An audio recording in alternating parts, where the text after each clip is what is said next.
It is day 5 of Thanks Karen's week of celebrating turkey cinema, and today we're watching a Charlie Brown Thanksgiving. Good grief!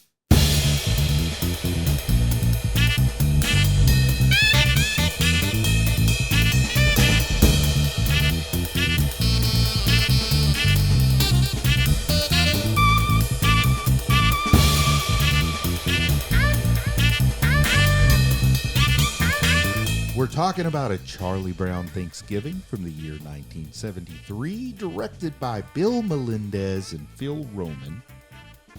I don't know. I guess that Bill Melendez guy, I think he directed a lot of the Charlie Brown stuff. Do you recognize those names much at all? Nope. Yeah, like Bill Melendez, I know did the sound effects for Snoopy, and I think I know him more for that than actually as a director. But, he had double duty, acting and directing in this movie, written by the man himself, Charles Schulz, which is nice that he was still writing stuff in 1973.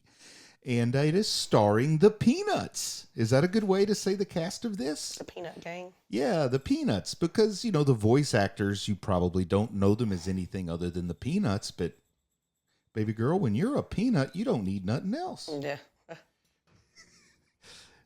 You didn't laugh out loud. No. Your face didn't turn red with giddiness. Did you see anyone other than the Peanuts that you recognized in this movie? No. Did you see the small cameo from a very young Charlie Sheen? No. Neither did I, because it didn't happen. Sometimes I do look for the voice cast. Like there's a couple of later Peanuts shows where Fergie from the Black Eyed Peas is in the voice cast. So I did look through to see if there's like somebody that became famous later on. I didn't see anybody, so I was just kind of asking if you recognized any voices. I didn't recognize any of them, no. And the budget for this is unknown, and the box office is not applicable because this was, of course, broadcast television. Now the rights are owned by Apple TV, so if you're not an Apple person, you don't get to have fun this Thanksgiving, Karen. I didn't watch it on Apple TV. I watched it on YouTube. Ooh, YouTube for the win. Apple TV has it until 2030, so you have to watch it on there from now on. So this movie is roughly 52 years old.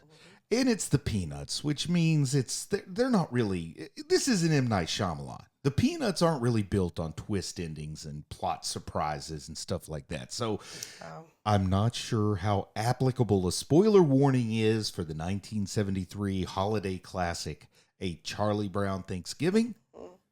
But I'm giving you your warning. And if you don't want this spoiled, if you're a wee little child who's just experiencing their first Thanksgiving... I'm not your dad, but you might not want to watch the rest of this. Now, this synopsis was pretty easy because this movie was only 26 minutes long. I mean, is it really a movie? It's like a special episode of the Peanuts or something. But then again, that is the style of their movie, and a short film is a film nonetheless. Did they make it go across the whole hour though, and they put a crap ton of commercials in it? I'm sure they did. What I understand is they paired this. With the voting one, I bet. They paired it with something else. Yeah. And then together it was an hour. The election, Charlie Brown. There's that one because it's on the DVD that they paired the two of those together for November. So that's what I read, was just that they put the two together and you got a solid hour out of it that way with commercials. Yeah. But I don't know the details. But that's a great question. Yeah. Anyway, here is my synopsises are award eligible. So if anybody out there wants to nominate me for the Synopsis of the Year Awards, just call up the Academy. It will be a category one of these days. Anyway, here's my synopsis. It is flawless in every way, and I guarantee it with every dime that Karen has to her name. Charlie Brown hosts an impromptu Thanksgiving meal for his friends. That's perfect. Just like everything else I do. Perfect. Yeah. Not quite. Almost perfect, but not quite. Isn't that a Shel Silverstein poem? This is a question for the ages. This is what everybody wants to know, Karen. How did you first discover a Charlie Brown Thanksgiving? I'm pretty sure I watched this on broadcast television when I was little, probably in the 80s. I loved Charlie Brown Christmas. The Great Pumpkin. Charlie Brown is one of my all-time favorites. I don't think I ever watched this until I was What? married to you, Oh, that's and crazy. you told me how how this like kind of stuck out in your mind. So I Yeah. watched it on your behalf, and I find it very charming. I think I they always played it like either the night before Thanksgiving or the week before The Thanksgiving. thing is, I was too busy watching that show about the boy and his goose when this was on. I really made the wrong choice there, Karen. Because Snoopy beats Yeah. Chester. I don't know. Chester the Goose is better than Woodstock, but not as good as Snoopy. Yeah. How does that go? Yeah. Well, and this one, I think the Christmas one and the Great Pumpkin one are the ones that people talk about the most. Yes. But this one is probably of the three is my favorite. I remember this Well, one more than all of the other ones. That was about my question after next. So we'll just go ahead and go to this. So I was going to ask you, how does this stack up to Charlie Brown Christmas and it's the Great Pumpkin Charlie Brown? Because these are their three big holiday classics. I mean, Yeah. they did the voting one. They did some summer camp thing. They did a Return to Christmas, I think, or something like that. Yeah. But really, the big three are this, Halloween, and Christmas. And I feel like this one is the one that almost gets forgotten in those three. Yeah. It's the one I watched most recently. And because I don't have as much nostalgia with it, it comes in third with those. And I put The Great Pumpkin number 1 and a Charlie Brown Christmas number 2. But this is number 1 for you. Yep. Can you tell me a little bit about what makes it special with you? I love to hear about your connection to it. I think because of the impromptu Thanksgiving meal with the friends. I think what stuck out the most to me is the food that they served and how they Yeah. did it and how they had like 50 million toasters on the countertop there and all, the ones that opened up on on the side. I'd never seen a toaster that where you stick the bread slices in on Yeah. the side and it closes. I love But it. then though. also like I don't know. I think if I served you a plate of food with this stuff on it, you'd know where it came from. So the buttered toast, the pretzels, the jelly beans, Yeah. and the popcorn. I love that they went with what they had I love and not everything they did the about that. traditional. But then also I think it was funny that after everybody left and then Snoopy brought out this big turkey for himself in Woodstock. So and a pumpkin pie. yeah, and so I love that. I think if I recreated that on a plate, like people would know exactly where it came from. I love it. And we'll just go ahead and say, every time we watch one of these Thanksgiving movies, I ask you, how's the food? So let's go ahead and have that conversation. Yeah. And I think this food would make little kids just thrilled, Yeah. especially if they got to pick it out and make it themselves. And I can just think when I was 9 years old, how much fun I would have had making a Thanksgiving dinner like this. Yeah. Would you have really enjoyed doing Oh this? yeah. Well, and like when we have in the past, we've done like Friendsgiving with the kids and we are the Yeah. ones that do the turkey and lasagna or whatever, but like I think just the way they made it for children, something easy that children could put Yeah. together. And I think it came across as it's the thought and the meaning behind gathering Exactly. and not so much about the food. And it's, But I think even though Peppermint Patty tried to make it like that, yeah. I feel like it reaches children that way a little bit more when When- it's based around like just getting together. Someday when we finally have grandkids, Mm-hmm. how about we make it a tradition that at Granny and Pap's house, they can come to Thanksgiving like at lunchtime, and We'll serve them this for lunch. play Charlie Brown, and we'll let the kids make their Yeah. own Thanksgiving dinner, and Yeah. it'll be inspired by this. But we'll let them pick what snacks they want. Yeah. We should have a Charlie Brown Thanksgiving with the grands whenever that time comes. Yeah. I also I really liked how they took the ping pong table and Yeah. turned it into a table. And I then they love threw that. all these random chairs around the table and they were digging out of the garage because I feel like that was a thing back then. People didn't have organized garages and our No. garage kind of looks like that too. And they were just kind of grabbing whatever they could. You're probably not old enough to remember this, but I'm a little bit older than you. And in the 70s, a big selling point to get people to buy a ping pong table was that you can take the net off, put a And tablecloth use on it it. as a table. Because people didn't really have, we got the big folding table that when Oh, people yeah. borrow it from us for Thanksgiving and Christmas, we always bring it. Well, they didn't really have those back then. So Yeah. a ping pong table turned out to work perfectly for a lot of people. Plus, you And can they play folded ping them pong up. on it. Yeah. Then they could fold up and be compact. And you can play ping pong on it. And then they also tried to come up with a couple of other games you could play on it, but they all stunk. It was just ping pong and Thanksgiving, Yeah. and they worked perfectly. And I love it that you get that practical homage to the 70s and 70s home decor, etc. here. Oh yeah. Now, we have already mentioned her name once, but one nice thing about Flintstones, I get every Oh my episode. gosh, of something every like episode. Okay, so the Peanuts, Charlie Brown. The thing that makes these movies so special to me is just how wholesome they are, and most of the conflict is internal conflict. It's man versus himself. You know, there's three kinds of conflict: man versus man versus nature, man versus himself. Peanuts is usually Charlie Brown versus his own insecurities and poor self-esteem. yeah. So you don't usually have real external villains, but in this one, I think Peppermint Patty is a villain. Yeah, I agree. I think so. I think in a way she's sort of a villain, but not like a super villain or anything. yeah. I think she's just the way she kind of sneaks in and invites herself over and then invites a bunch more people. Yeah, you impose unbelievably rudely on Thanksgiving, then complain about the food. Yeah. And I just, oh man, I don't want to name names, and it's not you. Yeah. Okay, I want to make that straight. But boy, do I feel like I don't know some people like that. And you do too, Yeah. don't you? You Yeah. do too. But also she's the one that needed to learn the lesson the most. I think that's what Yeah. they put her. And she's in there supposed for. to sort of be a parallel with the whole Miles Standish thing that Linus, you know, in the Christmas one, he gives the story of the birth of Jesus. Well, in this one, he talks about Miles Standish in the first Thanksgiving. So Peppermint Patty gets to play like the pilgrim who had a change of heart and decided to dine with the natives and form some unity Yeah. there. But don't you feel like in the other like peanut stuff, like Peppermint Patty is kind of the villain, like sits on that little edge and opposes everything, and then Marcy is her like little guardian angel sidekick that tells her that what she's doing is I always wrong. I feel like Peppermint Patty is a little bit the voice of chaos, the voice of freedom. I feel like she's who Charlie Brown wishes he could be. So I do think that they're opposites, but the villain's always Lucy. Come on, you know it's Lucy. Oh, no, okay.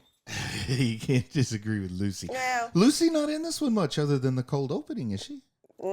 No, I don't think she even showed up at the dinner, They but did- she may have been. They didn't do a she may have psychiatry gone bit. Somebody else, yeah. So No, I think with this one, because it's football season and football's important on Thanksgiving Day. Yeah, You yeah. know, I think that's where they brought her in because they've used that football in it's other an old stuff. it's an old standby. Yeah. So I think it's more important, in this one because it's Thanksgiving. So he didn't need, the psychiatric. You knew it was expected.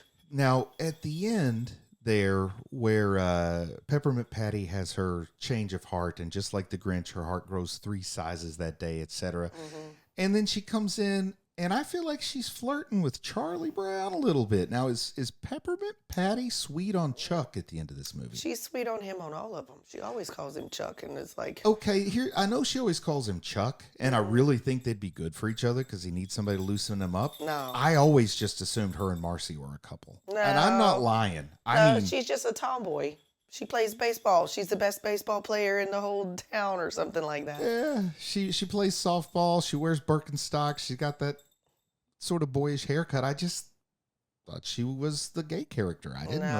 No, I don't think they had stuff like that back then. Well, I thought that's what made Charles Schultz special, is that he did put something like that. No, I think he Aw, just man. included tomboys. I'll tell you what. Anybody watching, if you want to give me your 2 cents worth on Peppermint Patty, whether or not she was perhaps a gay-coded character, I'd love to know what you think, because I just thought I that think everybody she thought could that. be if you think about it, but I I, just think thought she that's was what just a everybody thought. tomboy because I Yeah. knew tomboys growing up that didn't turn out to be lesbians later or gay or whatever. Well, I knew a lot of tomboys growing up. I haven't followed up with them to see how their adult life turned out because, not really any of my business. Yeah. But with Charlie Brown, I just always thought that was a cool little bit of representation to have there because we all did know that tomboy kid. And I think we would forget that tomboy was a girl a lot, just like I would forget Peppermint Patty's a girl a lot.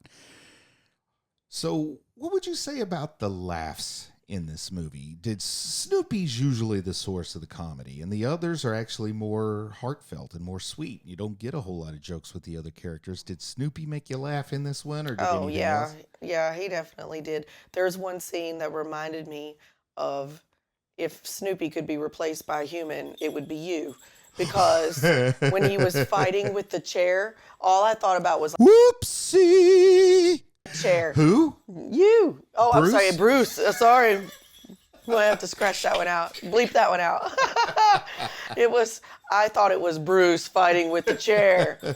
Yeah, because like I don't know, because you get so crazy sometimes when you open stuff up, it doesn't go your way. Like every time it opened up and then it snapped shut and then it snapped on his hand and he went, ah, and I was like, this is Bruce. That's me. Like totally Bruce. And then he finally just like kicked it, gave up, threw it over there anyway. Like, I don't know. And that scene lasted a little bit longer than I remembered it lasting. But it was hilarious because I loved how the chair like even put his fist up like this. It was trying to I love fight Snoopy. with the dog. I really do. I love Snoopy. And there were some parts where like Snoopy was messing with Woodstock, which I feel sorry for Woodstock because Snoopy is so mean to him. Like I don't think I think he takes advantage of Woodstock's like smallness and just like and picks on him a lot, even though they're like little sidekicks. But there's also some movies and some episodes where Woodstock's the smart one that comes up with stuff that helps Snoopy. So I think it's a good-natured relationship. I don't think he gives Woodstock more than the little bird can handle. Yeah. Plus, I heard birds have a short memory, so it's not like it's causing any long-term trauma.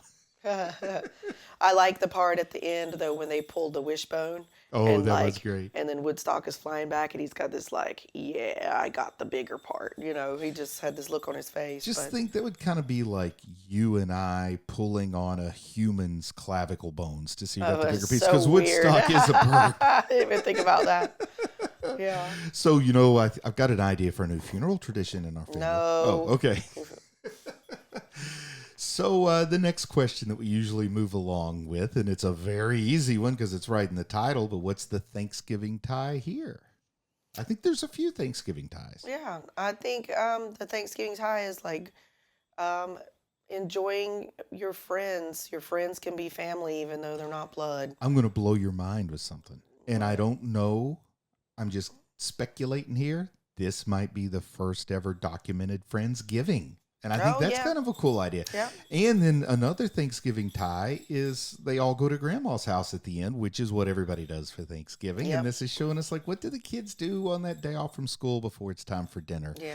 And The one thing, though, I mean, I love this one so much. There's one scene that just really bothers me. I want to hear it. And it's when they go to grandma's house and they're singing and they don't line up the voices like they should, where they're all singing together. It sounds like they pre-recorded everybody's like singing that and then put it together and then they're all off and I can't follow like everybody's singing. That really bothers me. I think they did that on purpose, though, because when you hear a group of young kids singing, it's a No, disaster. not like that. No, this is like quite obviously like way off, and I think that's like Not everyone's that's my children. biggest critique of this one is like, why couldn't you get all of them recorded? Maybe there was a day that they couldn't all come into the studio at one time and they had to just get them to do it, and then they just layered them on top of each other and then it sounds like a mess. That part didn't really bother me too It much. bothered me. But And it bothers me every time I watch it. And, as soon as I see Charlie Brown, I turn into a pre-fifth grader. So I don't know exactly how old I become, but it's somewhere between kindergarten and fourth grade every time I watch this. So when by the time they're singing at the end, I'm also singing, and I'm singing louder than they are, so I just hear my bad singing instead of theirs. But, I kind of don't know the words to any song ever, but that doesn't keep me from singing enthusiastically, so I probably don't get the words right anyway. But I do know over the river and through the woods to grandmother's house we go, and then I start making up stuff. Yeah, I like how when they talk on the phone, and I think this is of everything. Like there's no, the show is focused on the kids. There's never any adults, and when there's adults there, I love how they go. Wah, wah, wah, wah, wah, wah, Yeah, it's a trombone. They use a trombone to make those noises with the slide. And but I always do that too, though. I find myself quoting those kind of things too when I'm like talking to the kids or something, or I'm trying to be an adult talking to some of my kids or even the high school kids. I said, did you hear what that teacher said? It sounds like this to me. Wah, wah, wah, wah, wah, wah, wah. My cousin Scott was a tromboner in high school, so he could do that really good with his trombone. So we would think that was funny. Like if his mom was yelling at him from the other room and he had his trombone handy, he would like do it over her voice. That's funny. Aunt Gail hated us. But if you can't make somebody in your family hate you, who can you make hate Yeah. you? So memorable moment here, because this is one that's got quite a few, and I'll tell you what I've always remembered most about this, but I saw this later in life, so I want to hear, what do you find You memorable? tell me first what Okay. yours is, because For I me, already know. from the first time I saw it, the part that always stuck with me is I love it when they go to Grandma's house, because growing up, I would go to Mama Judy's pretty much every Thanksgiving, and I'd be in the car with a half brother and a stepsister, and I don't know, that just brought back memories. Sometimes it'd be snowing, and like Sophia would wake up and go, "We in the woods." You remember that? So Yeah. I just think of going to Mama Judy's house, and they sing that song, and it makes me happy. In that scene in particular, I love how they have an accurate station wagon where the chairs are facing the opposite way, and Yeah. the ones on the sides and the ones facing the back, because I feel like that's what I rode in those kinds of cars when we were growing up. They must have been extremely dangerous in some way, because everything in the 70s was, and they don't make those anymore. Yeah, right, because they didn't put any seatbelts on; they just got in the car. I grew up riding in the back seat of a Pinto. Do you know what happened to Pintos when they got rear-ended? Ooh, squish. The back seat exploded. No, it was over the gas tank, and that's they were terrible. Yeah, they got famous for exploding Pintos. So I got to ride on the bomb the whole time my alcoholic stepfather was driving. Oh no. But what was your most memorable moment? My most memorable and my favorite was when they're making all the food in the kitchen. And I think it's not just what they're making, it's the way they do it, because they reuse some scenes, the way they butter the toast and they go and then they just slap the butter on, and then from there, I think it's that whole scene plus the sitting at the table when they're all sitting there and Snoopy lifts off the lid and he starts putting it on the plate and then he starts throwing it at people and it just goes whoosh, and it like it flies in front of them, stops, and then it falls on the table, and some of them get almost hit with it. I think those are like my absolute favorites great. of this one. That is absolutely great. Now, this is a loaded question, because this movie's loaded with some good characters. But who do you think is the best character in A Charlie Brown Thanksgiving? Mine is Snoopy. Snoopy saves the day. Snoopy is always the best. Bringing out that Charlie turkey. Brown didn't know what he was going to make. He's like, I don't know how to cook. And then Snoopy was like, I got this. And he like set the table. He got the food ready. And then he still had time to make his own food. Yeah.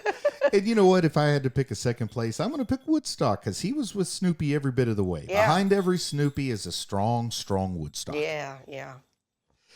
And any themes beyond Thanksgiving here?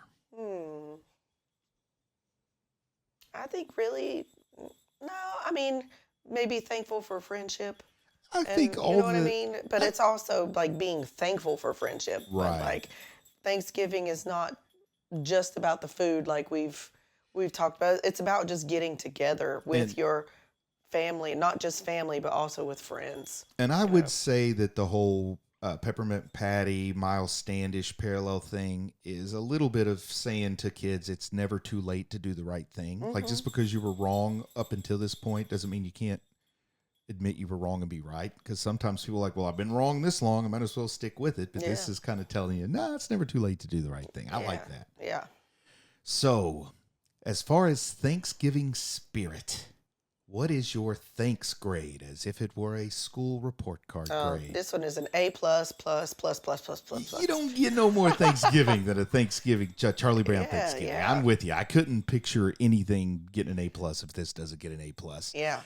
Now, what the listeners really care about is the turkey leg score. So out of 5 possible turkey legs, how many turkey legs does a Charlie Brown Thanksgiving earn from you, Karen? A 5, not just for the story, but the nostalgia of it. I think a lot of us that have seen it, it's a good wholesome cartoon, and it's timeless. I think it still stands up to what we believe in and our morals and ethics and things like to today, things that we want to teach our kids. Well, we've got some good family solidarity, because I think it's a pentaleg or 2. I'm going to give it 5 turkey legs. So that is 10. Right. Between the two of us, this is a 10 turkey legger. Yeah. So if you like the decimal system, go get the I turkey also legs. like so let's back up to the Yes, themes. ma'am. I also like that it's not they have a little bit of everybody at the table. Yes, They they have do. they represent. They have Franklin. They Yes. have Peppermint Patty, who's the tomboy slash like, They have Pigpen for those filthy bastards like me. yeah, and, You yeah. didn't have to say yes so quickly Yeah. there, Karen. Anyway, they have poor, like the Yep. poorer kids. That's They're at this age. I mean, back in the day, now it may have changed a little bit, but like back in the day, I feel like you were just friends with everybody, no matter what. I But think Charles Schultz always got a lot of credit because his makeup of kids reflected what he observed as reality rather than what TV wanted to reflect. right, that kids don't judge at that age. I mean, back then, now it's a little bit different now because of social media and the times have media. changed. But kids used to not at that age like really judge other people and are welcoming to other people. So I think in that way it's not just a lesson for kids, it's a lesson for adults, because we do hear about a lot of people that don't that aren't very welcoming to other people at times of like holidays and things. I mean, we've kind of experienced a little bit of that in our own family where we had invited people to our house for various holidays, and the other family members were like, "Why are you doing? Like, why are they coming? They're not part of our Yeah. family." You You've know what I told mean? me about this So, before. but I also feel like some things that I've read like lately on social media, on Facebook, are these horror stories of people just. I just want it to be the nuclear family at our Well- gatherings and wait until they're engaged before they start bringing significant others around and stuff. So I Back- really think it's really like a lesson for everybody. Back when Mamaw Judy's Thanksgiving was a real sight to behold, Mm-hmm. she always opened her doors to any of the foster kids as stepping stones who didn't have anywhere to go for Thanksgiving. So as Yeah. a child, I literally got to share my Thanksgiving with lots of people that sometimes I knew them, sometimes I didn't, but we always had a good time. Yeah, but it also carried over. It wasn't just at their Friendsgiving that everybody was welcome. Grandma said, Yeah. "Bring everybody over," so he was allowed to bring all of his friends too. That So- grandma's like my Mamaw Judy, not like Yeah, my it's Granny Delcy. Really So wholesome. I love like it. I Yeah. feel like we've moved away from that a lot, and I'd like to get back Me to that. You know? too, man. If you're gonna open the door, I like to let everybody come in. You know what I mean? I Yeah. like to either be alone or open my doors to everybody. I don't like to curate things very well. So yes, so I give it A+, 5 legs, solely for that, because of the lessons And that can be learned It gets for this, everybody. it gets the same score from both of us, so that should be about as ringing an endorsement as we're capable of giving. And until we talk to you again, be thankful for everything you've got. Be thankful more so for the things you don't need, and be thankful most of all for movies. Hey, Bye. happy Thanksgiving.